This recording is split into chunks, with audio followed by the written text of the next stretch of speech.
হরে কৃষ্ণ কৃষ্ণ কৃষ্ণ হরে হরে হরে রাম রাম রাম হরে হরে। তো এই যে কৃষ্ণ ভামরা, এই যে কৃষ্ণ প্রেম, এটি স্বয়ং কৃষ্ণ চৈতন্য মহাপ্রভু রূপে এখানে নিয়ে এসেছেন এই নদিয়ায়, এই নবদ্বীপে। এবং উনি শুধুমাত্র সীমিত নিজের সাঙ্গপাঙ্গ নিয়ে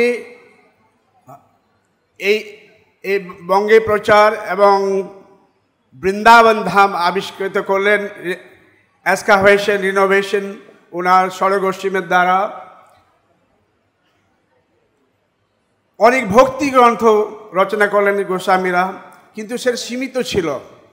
তারপর অনেক পরে ভক্তিবিনোদ ঠাকুর এবং তার ছেলে ভক্তি সিদ্ধান্ত ঠাকুর তার পিতা গুরুর আদেশে সারা ভারতে উনি চেষ্টা করলেন এই কৃষ্ণ ভাবনা, চৈতন্য মহাপ্রভুর যে দেওয়া কৃষ্ণ ভক্তি, ভগবানের যে কৃষ্ণ নামের যে প্রেম, সেটি দান করার জন্য উনি আপ্রাণ চেষ্টা করলেন। এবং চেষ্টা করলেন যে সারা পৃথিবীতে যেন ছড়ে পড়ে, এবং তিনি কয়েকজনকে পাঠালেন, কিন্তু সাফল্য হয়নি। তারপর ভক্তি বেদান্ত স্বামী শিল প্রভুপাদ কি উনি চেষ্টা করে সারা পৃথিবীতে ছড়ালেন এই কৃষ্ণ ভক্তি, যেটা সম্ভবই ছিল না। যারা কেউ জানেন এই কৃষ্ণ সম্বন্ধে, যাদের কোনো জ্ঞানই নেই, গীতা কি, ভাগবত কি, রামায়ণ কি বা বেদ বেদান্ত উপনিষদ, তাদেরকে তিনি কৃষ্ণ ভক্তি দিলেন। এবং তার মধ্যে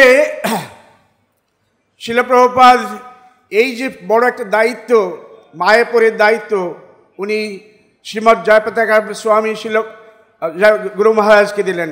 গুরু মহারাজ কি, আপনাদের এটাই বলি যে যখন উনি গুরু মহারাজকে দিয়েছেন, ওনার জোন মায়াপুর, দক্ষিণ ভারত কেউ নিতেই চাইছিলেন না। বাংলাদেশের নাম করলে সবাই ভয় পেত। নেপাল এবং সাউথ আফ্রিকার কয়েকটা জায়গা, থাইল্যান্ড, মালয়েশিয়া পরে কোনো কারণের জন্য উনি পান, কোথাও কিছু ছিল না। এবং সাউথ ইন্ডিয়ায় সবাই ছেড়ে দিলেন, তখন উনি নিলেন। আর মায়াপুরে, যেরকম জন্মাষ্টমী প্রভু বললেন যে মায়াপুরে যখন শিল প্রভুপাদ যাওয়ার পর কয়েক বছর খুব অনেক কষ্ট, অনেক সমস্যা। আমার একটা মনে পড়ছে একটা জিনিস, যে 86-87-এ মায়াপুর যে দৈনিক যে খরচ, তার পয়সা নেই।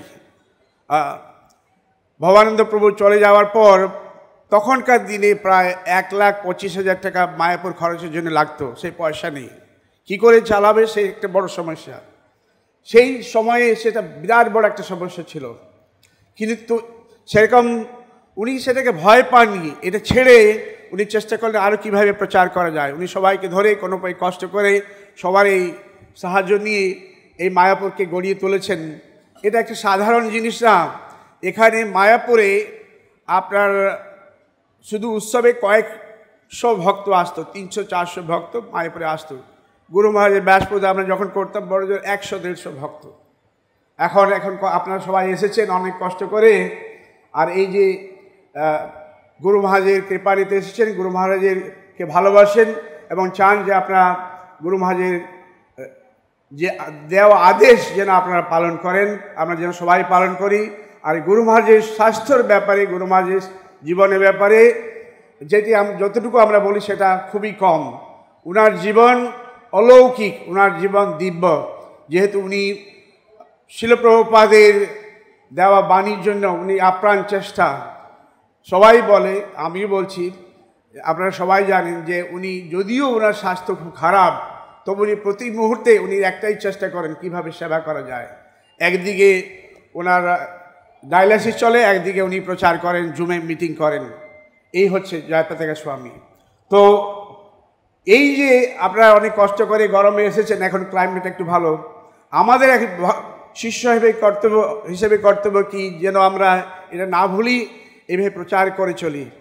রামানন্দ রায় খুব সুন্দর একটা শ্লোক বলেছেন যে কৃষ্ণ ভক্তি রসভাবিতামতি ক্রিয়তাম কৃতবিলভ্যতে তত্র লোলমি কুল্লমেকম কোটি জন্ম সুখী তীরলভ্যতে। কৃষ্ণ ভক্তি প্রচারের জন্য একটা লোভ দরকার। যেরকম এক জাগতিক লোক নিজের জীবনের বিকাশের জন্য অনেক কষ্ট করে, সকাল থেকে সন্ধ্যা পর্যন্ত অনেক কষ্ট করে, সেইরূপ ভক্ত যদি সেই রূপে চেষ্টা করে তাহলে ভক্তি প্রাপ্ত হবে। সেটা তার দৃষ্টান্ত স্বরূপ হচ্ছেন জয়প্রতাপ স্বামী শিল প্রভুপাদ, জয়প্রতাপ স্বামী শ্রী গৌর মহারাজ।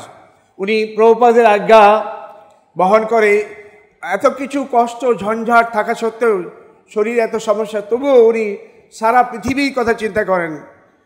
পরশু আমাকে বলছেন আমি সারা পৃথিবীতে এখনও ঘুরতে চাই, আমি অস্ট্রেলিয়া যাব, আমি এখানে যাব, আমি এখানে যাব।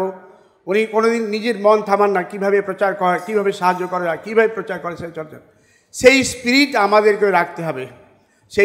সেইটি হচ্ছে ভক্তের লক্ষণ। Thank you very much.